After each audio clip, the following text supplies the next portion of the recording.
sobre la articulación acromioclavicular. Ya, primero les voy a hablar sobre la anatomía y fisiología de esta articulación. Ya, esta articulación pertenece al grupo de las artrodias, es decir, que solo poseen pequeños movimientos al momento de desplazarse entre todos los planos y que nos van a favorecer al conjunto entre todos los movimientos. Aquí les puedo mostrar que algunas partes de esta articulación. Como podemos ver aquí, se encuentra la espina del omóplato, prolongada por el acromión, que posee la carilla articular que es plana y ligeramente convexa. También podemos decir que su borde se encuentra anterointerna y en la parte de acá se encuentra la clavícula. Aquí hay una carilla articular que está orientada hacia abajo, hacia atrás y hacia afuera. También podemos encontrar aquí la apófisis coracoides que se encuentra en el borde superior de la fosa supraespinosa. Y en la parte de acá, la glenoide del omóplato. Aquí podemos ver algunos ligamentos, como son los ligamentos conoide, el ligamento trapezoide. Aquí se encuentra ubicado un fibrocartílago que está interarticular o puede ser también un menisco. Y en la parte de acá podemos encontrar el ligamento acromial superior, que se le denomina que es un poco sólido. Ya, ahora les voy a hablar sobre la irrigación e inervación de esta articulación. Bien, la irrigación de esta articulación se produce por una red acromial que se forma por la anastomosis de una rama acromial de la arteria toracoinervación. La irrigación de esta articulación se produce por una red acromial que está formada por la anastomosis de la rama acromial de esta arteria llamada toracoacromial, que va a ascender sobre la apófisis coracoides. Y en la inervación de esta articulación se produce por las ramas de los nervios subclavio, pectoral lateral y también medial.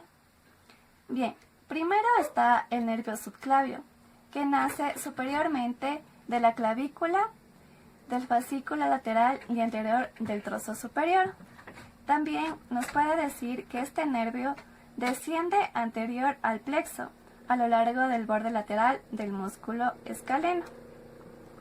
También, por otro lado, podemos ver el nervio pectoral lateral, que nace del fascículo lateral a la altura de la clavícula.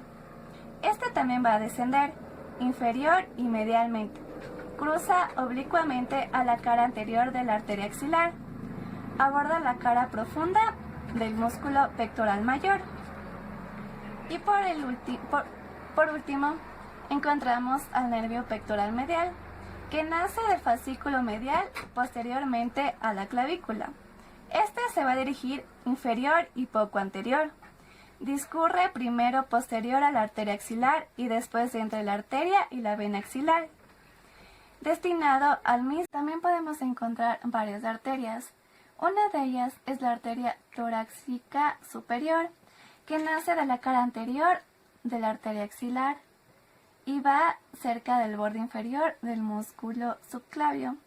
También se va a dirigir a la fascia claviopectoral en la parte superior de los músculos pectorales y la región mamaria. También encontramos la arteria toracoacromial, que se origina en el ángulo recto de la cara anterior de la arteria axilar. También va a la altura del borde superior del músculo pectoral menor. Se dirige a la fascia claviopectoral, pero esta se va a dividir en dos ramas que van a ser pectoral y la acromial. Arteria torácico lateral. Nace de la cara medial de la arteria axilar posteriormente al músculo pectoral menor.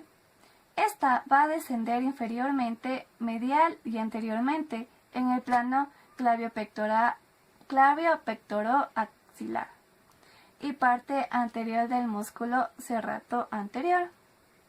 También hay la arteria subescapular, que se va a originar en la cara medial de la arteria axilar, en relación con el borde inferior del músculo subescapular. Esta se va a dirigir inferior y medial. Se divide también en dos ramas, que es la arteria tóraco-dorsal y la arteria circunfleja de la escápula. Esta arteria circunfleja humeral posterior se origina en la parte posterior de la arteria axilar, al nivel de la arteria subescapular. Se dirige posteriormente y lateralmente y que atraviesa el espacio cuadrangular, limitado inferiormente por los músculos subescapular redondo menor y tríceps braquial. Esta arteria circunfleja anterior nace de la arteria axilar y se origina de la arteria circunfleja humeral posterior. Se va a dirigir hacia la cara anterior del cuello quirúrgico del húmero, que va a pasar también posterior a los músculos coracobraquial y bíceps braquial. Buenas noches, compañeros, buenas noches, licenciada. Voy a hablar sobre la función de los ligamentos de la articulación acromioclavicular. Vamos a empezar con los acromioclaviculares superiores y inferiores. Las características: es un ligamento muy fuerte que está ocupando la cara superior de la articulación acromioclavicular. Está conformada por dos planos fascículos. El primero, el profundo, que constituye el engrosamiento de la cápsula articular, y el segundo se compone de fascículos fibrosos que van hacia anterior, posterior, lateral y medial. Ya. El ligamento acromioclavicular superior. Este se recubre y refuerza la parte superior de la articulación y tiene mayor resistencia. Tiene refuerzo de la abrazadera del músculo deltoides y del trapezoide. Refuerza a los ligamentos y le da más estabilidad a la articulación.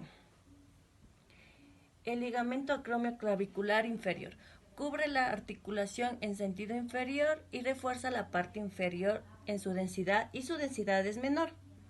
Es un estabilizador primario contra la traslación antero-posterior de la clavícula y se limita la rotación por la articulación. Ya. Vamos a hablar de los ligamentos coracoclaviculares, que está compuesto con dos, el trapezoide y el conoides, como podemos ver en la imagen, la ubicación de cada ligamento. El ligamento conoides. El ligamento conoides se encuentra en la zona lateral y inferior de la clavícula, en la apófisis coracoides. Este ligamento es triangular, menos grueso y tiene un recorrido más vertical.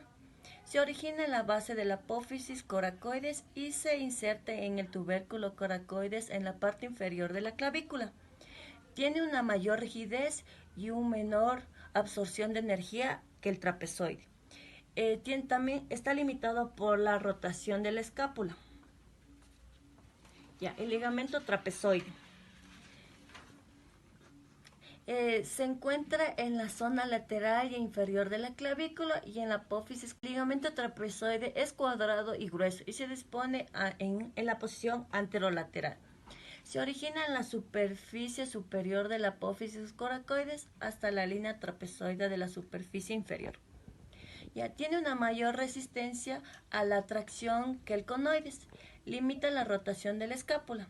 Esta se dirige oblicuamente en sentido superior lateral y termina en la cara inferior de la clavícula. Ya. Ahora vamos a hablar de los ligamentos propios de la escápula, que está conformado por dos, por el ligamento coracoacromial y el ligamento coracoide. Vamos a empezar por el ligamento acromiocoracoideo. Se extiende en forma de abanico desde el acromio al borde póstero externo y la cara superior de la apófisis coracoides. Está cubierto por el músculo deltoides. Y el ligamento coracoideo, como lo podemos ver aquí, se extiende en la parte externa de la escotadura coracoides que convierte en agujero. Por el agujero pasa el nervio supraescapular, la arteria supraescapular pasa por debajo del ligamento.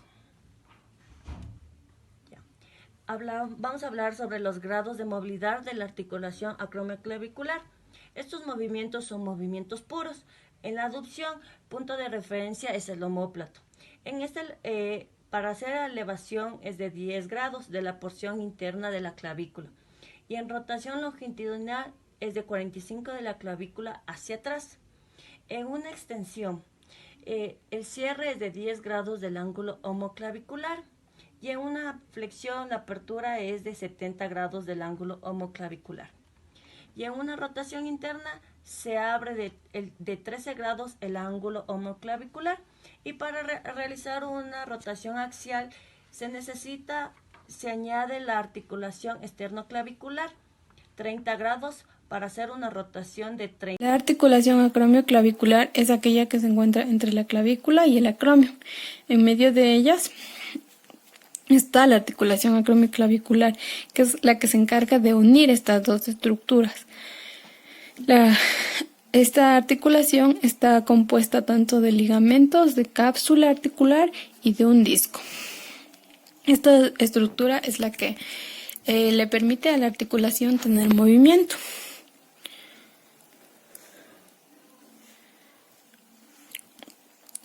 La articulación acromioclavicular tiene tanto el acromion como la clavícula tienen carillas articulares. La carilla articular del acromion es anterior, craneal y medial, mientras que la carilla articular de la clavícula es posterior, caudal y lateral. La relación de esta articulación con la apófisis coronoides es importante, ya que muchos de los ligamentos que son principales en la articulación se insertan en la apófisis coronoides, que es la que tenemos aquí. Esta es la apófisis coronoides. Y aquí, como podemos ver, se inserta el ligamento coracoide, el ligamento trapezoide, el ligamento coracoacromial. Estos ligamentos participan en la articulación acromioclavicular. Por ello, es importante tener en cuenta la apófisis coracoides. Además que la separación entre la articulación y la apófisis coronoides es de 11 a 13 milímetros. Por eso cabe recalcar que la estabilidad de la articulación acromioclavicular depende mucho de los estabilizadores tanto estáticos como dinámicos. Como ya dije, tanto el acromion como la clavícula tienen superficies articulares. En el caso del acromion, esta es su superficie articular, que es la que encajará con la clavícula. Esta superficie articular tiene un eje anteroposterior, que es el que va de esta manera, y un eje vertical, que es el que va en este sentido. El eje anteroposterior mide 19 milímetros y el eje vertical mide 9 milímetros. Una vez que estas dos estructuras, tanto la clavícula como el acromion, se han unido, se forma una interlínea articular. Esta interlínea articular normalmente tiene una dirección hacia caudal y hacia adentro. En algunos casos habrá que la interlínea articular. Una vez que estas dos estructuras, tanto la clavícula como el acromion, se han unido, se forma una interlínea articular. Esta interlínea articular normalmente tiene una dirección hacia caudal y hacia adentro. En algunos casos habrá que la interlínea articular sea vertical y en muy raros casos en el que la línea interarticular sea hacia abajo y hacia afuera. La clavícula tiene una faceta plana para poder encajar con el acromion. En medio de ellas, como podemos ver aquí, se encuentra un disco articular. Este disco articular en algunos casos es incompleto, no siempre está completo, es incompleto, por eso también se lo llama como croissant prismático, porque tiene la especie como de un croissant cuando está incompleto. Este disco ayuda a proporcionar un cierre óptimo de la articulación, que haya un cierre completo en la articulación y a una transmisión de fuerzas de la articulación. Los distintos movimientos de esta articulación se van a realizar tanto en un eje vertical, en un eje anteroposterior y en un eje longitudinal. En un eje vertical se van a realizar los movimientos tanto anterior y hacia posterior, que es los movimientos de protracción y de retracción.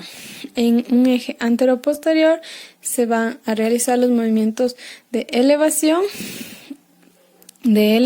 y de descenso.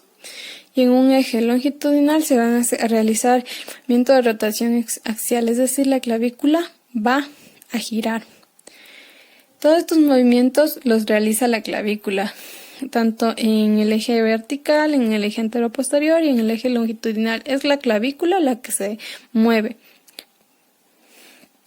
Gracias. La articulación acromioclavicular es aquella que se encuentra entre la clavícula y el acromio. En medio de ellas está la articulación acromioclavicular, que es la que se encarga de unir estas dos estructuras. Esta articulación está compuesta tanto de ligamentos, de cápsula articular y de un disco.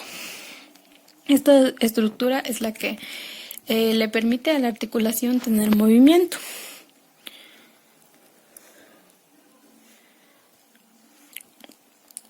La articulación acromioclavicular tiene tanto el acromion como la clavícula tienen carillas articulares.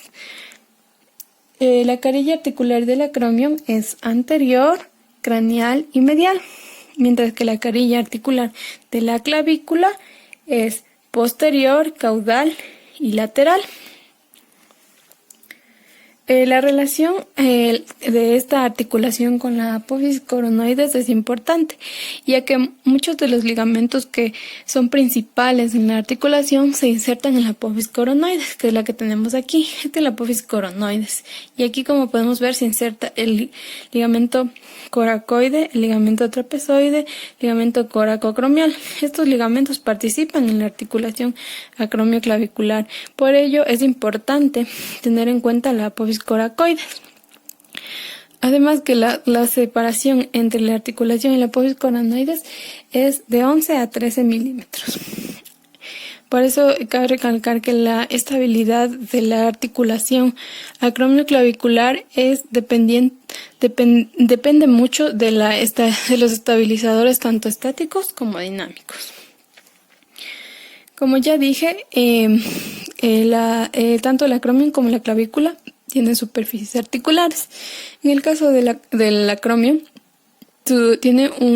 esta es su superficie articular, que es la que encajará con la clavícula. Esta superficie articular tiene un eje anteroposterior, que es el que va de esta manera, y un eje vertical, que es el que va en este sentido. El eje anteroposterior mide 19 milímetros y el eje vertical mide 9 milímetros. Una vez que estas dos estructuras, tanto la clavícula como el acromion, se han unido, se forma una interlínea articular. Esta interlínea articular normalmente tiene una dirección hacia caudal y hacia adentro. En algunos casos habrá que la interlínea articular.